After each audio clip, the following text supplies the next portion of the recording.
Assalamualaikum warahmatullahi wabarakatuh.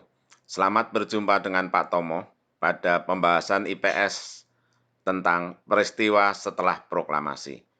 Kita mulai ya. Bismillahirrahmanirrahim. Proklamasi adalah pengumuman bagi seluruh masyarakat. Dalam hal ini, proklamasi ini mengumumkan kemerdekaan Indonesia. Arti proklamasi di antara lain makna proklamasi yaitu merupakan puncak perjuangan bangsa Indonesia. Karena bangsa Indonesia sudah ratusan tahun berjuang ingin merdeka. Dijajah Belanda selama 300 tahun lebih, 350 tahun. Dijajah Jepang 3 tahun.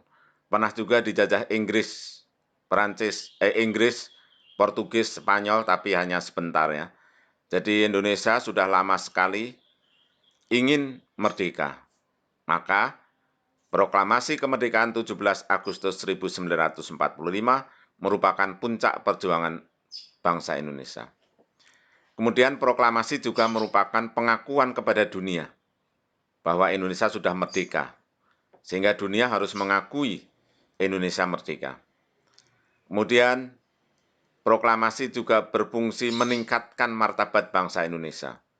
Dulunya sebagai bangsa terjajah, sekarang sudah proklamasi, bangsa-bangsa lain harus mengakui keberadaan negara Indonesia.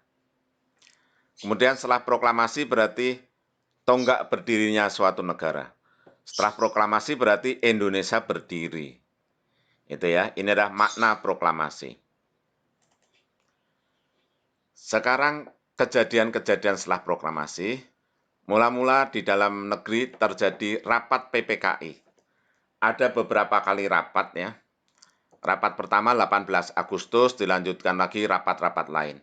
Pada tanggal 18 Agustus 1945, rapatnya berhasil memilih presiden, yaitu I.R. Soekarno, presiden, dan Muhammad Hatta, wakil presiden.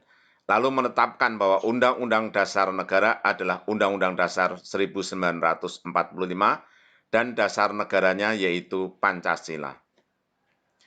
Kemudian waktu itu belum ada DPR MPR, maka untuk perwakilan rakyat dan untuk mendampingi presiden dibentuk KNIP, singkatan dari Komite Nasional Indonesia Pusat. Awas, bukan KNPI ya. Nah, itulah rapat tanggal 18 Agustus. Lalu ada rapat lagi di lain hari, itu berhasil membentuk BKR. BKR singkatan Badan Keamanan Rakyat. Karena waktu itu belum ada tentara, jadi dibikin Badan Keamanan Rakyat. Anggotanya dari pasukan yang dilatih Jepang, namanya PETA. Pasukan PETA pembela tanah air disuruh mendaftar menjadi anggota BKR, Badan Keamanan Rakyat. Kemudian membagi wilayah RI. Waktu itu dibagi menjadi 8 provinsi. Jadi waktu baru merdeka, 8 provinsi ya Indonesia ya. Kejadian-kejadian setelah proklamasi antara lain penyambutan dari berbagai daerah. Ini daerah di luar Jawa atau di daerah-daerah lain pada menyambut proklamasi. Ya, ini sambutan dari pemimpin-pemimpin daerah menyambut kemerdekaan Indonesia. Kemudian dari luar negeri terjadi penyambutan juga. Pemerintah atau negara Mesir menyambut secara resmi, ya, dituangkan dalam undang-undang, yaitu Undang-Undang Pengakuan Kemerdekaan Indonesia. Kalau India yang menyambut rakyatnya, pemerintahnya tidak menulis di dalam undang-undang, tapi rakyat pada menyambut kemerdekaan Indonesia, pada joget-joget ya. Nah, jadi Mesir sama India. Kalau Mesir mengakui secara hukum, kalau India rakyatnya, ya, pemerintahnya tidak menulis di dalam undang-undang.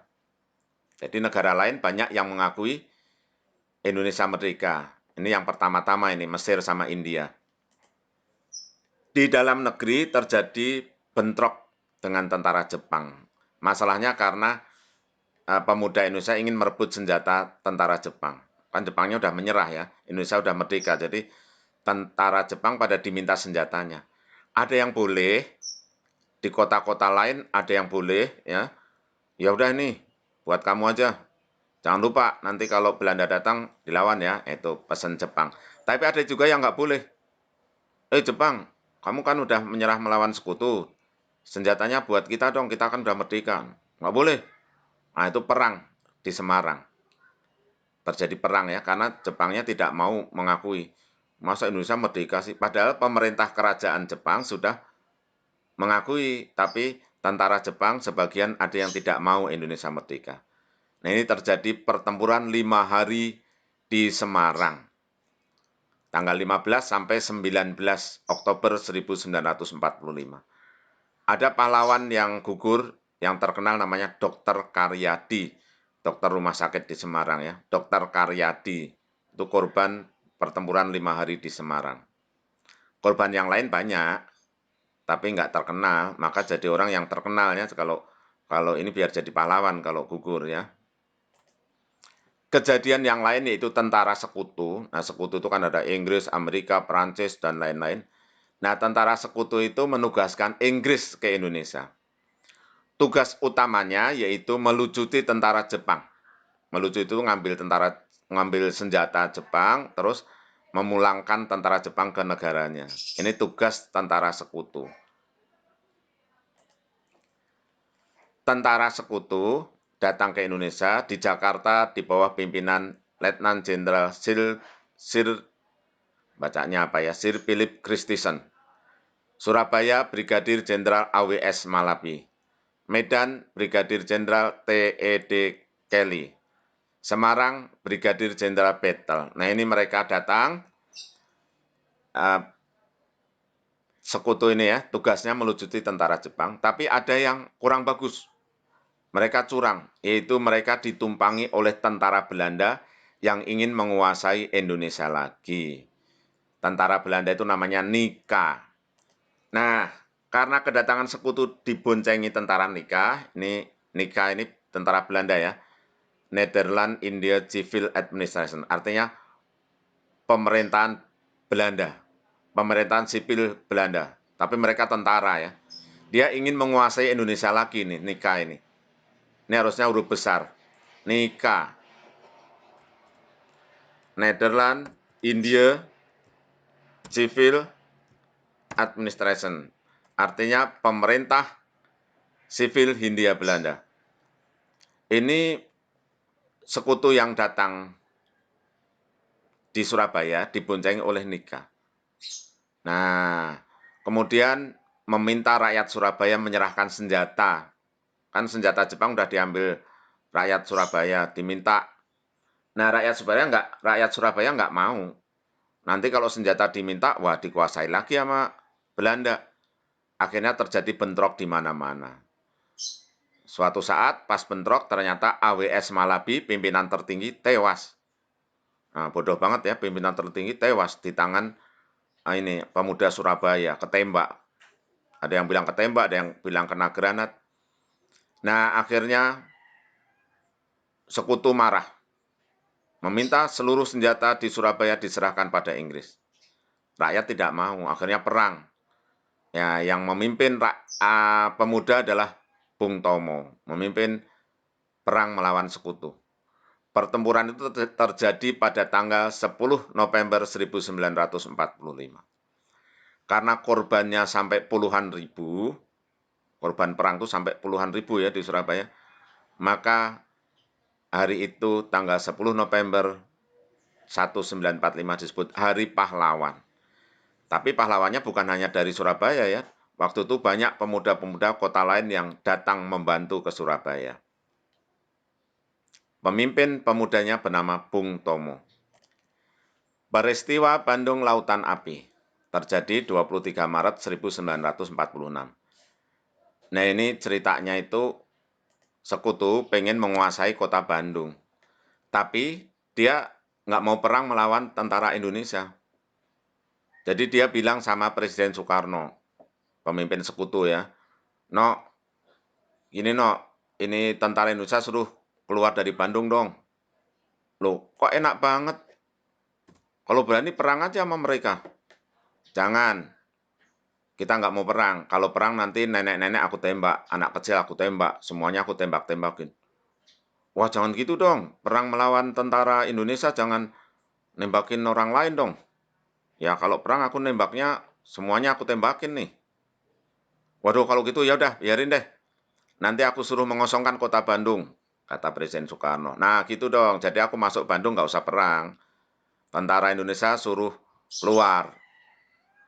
Akhirnya Presiden Soekarno memerintahkan kepada Kolonel Abdul Haris Nasution, ya, Nasution, tinggalkan kota Bandung. Biarkan sekutu menguasai Bandung. Loh, enak banget. Nggak bisa dong, Pak. Patuhi perintahku. Karena kalau nanti perang, korbannya bukan hanya kamu. Nenek-nenek ketembak, anak kecil ketembak, gimana? Oh, yaudah Pak, siap Pak, kita keluar dari Bandung. Nah, akhirnya Kolonel Abdul Haris Nasution mengajak mengungsi keluar dari Bandung, tapi rakyat Bandung tidak rela. Nanti kalau Bandung dikuasai sekutu enak banget dong. Kalau gitu dibakar dulu aja kota Bandung. Akhirnya Bandung dibakar. Nah, pada waktu itu ada yang namanya Muhammad Toha. Muhammad Toha ini pemuda Bandung ya. Loh kok ini pada bakar rumah gimana sih? Wah, perbuatan apa itu bakar rumah-rumah sendiri, gedung-gedung pada dibakar. Kalau aku mah mendingan bakar ini aja deh, gudang amunisi sekutu aja deh. Maka Muhammad Toha memimpin teman-temannya bukan membakar kota Bandung, tapi membakar gudang amunisi Belanda. Akibatnya gudang amunisi Belanda meledak hebat dan Muhammad Toha ikut meledak di dalam gudang itu. Nah, mudah-mudahan mati syahid dia ya. Ini Muhammad Toha ya. Orang-orang bakar rumah-rumah, dia bakar gudang amunisi milik Belanda. Hebat ya. Pertempuran Medan Area, 9 Oktober 1945. Ini tentara sekutu dibonceng Belanda ya, Belanda numpang nih Belanda, pengen menguasai Indonesia lagi. Memasang patok-patok batas area untuk dikuasai. Enak banget masuk masuk Medan terus bikin apa itu batas-batas buat dikuasai. Nah, Ahmad Thohir memimpin perlawanan. Terjadi perang namanya Medan Area. Jadi masalahnya sekutu ini diboncengin Belanda, Belanda pengen menguasai Indonesia, itulah masalah paling penting. Pertempuran Ambarawa. Nah, ini lama ini. 20 November sampai 15 Desember 1945. Penyebabnya sekutu memberi senjata kepada tentara Belanda. Jadi tentara Belanda itu ada yang jadi tawanan Jepang waktu itu. Di rumah tawanan di penjara gitu, sekutu datang membebaskan mereka lalu ngasih senjata. Nah, rakyat dan tentara Indonesia marah lalu terjadi perang. Pas perang itu Letnan Kolonel Estiman, pemimpin pasukan, gugur. Akibatnya Kolonel Sudirman, kakaknya Letkol Estiman ya, Kolonel Sudirman pangkatnya lebih tinggi, waktu itu dari Banyumas ya, marah, lalu menuju ke Ambarawa, memimpin pertempuran baru. Akhirnya sekutu bisa dikalahkan oleh Kolonel Sudirman beserta pasukannya dengan siasat perang gerilya dan siasat strategi supit urang namanya. Sekutu kacau, tidak bisa melawan, akhirnya melarikan diri ke arah Semarang. Dan Kolonel Sudirman memenangkan pertempuran itu. Selanjutnya 15 Desember 1945, setiap tanggal 15 Desember disebut Hari Infanteri. Karena Kolonel Sudirman waktu itu memimpin pasukan infanteri. Infanteri itu pasukan pejalan kaki. Ya, udah dulu ya, ini sebagian peristiwa setelah proklamasi. Nanti akan dilanjutkan peristiwa-peristiwa berikutnya. Terima kasih, jangan lupa subscribe, tekan tombol lonceng, dan tulis komentar. Ikuti terus channel YouTube Bimbel Pak Tomo.